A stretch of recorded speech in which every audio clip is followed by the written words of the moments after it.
नाथायते नमः। मु ओडिया परिषदर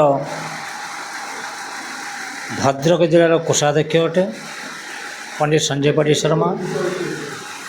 जहाँ आज आमर जो बैठक अनुष्ठित होता है, बैठक में बहु गुणी ज्ञानी उपस्थित होई मु ओडिया को भूरी भूरी प्रशंसा करते एवं मु जने पंडित हिसाब से एतिकीटा मु निर्देश देवी समाज को दिग्दर्शन देवी।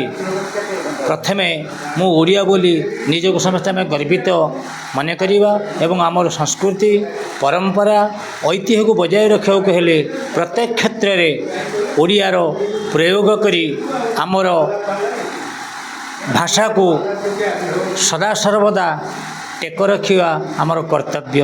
एणु समस्ते आसतु एकत्रित होई अन्य भाषा को परित्याग करी ओडिया रे केवल परिचालित हवा, यह समस्त दिग्दर्शन। जय जगन्नाथ।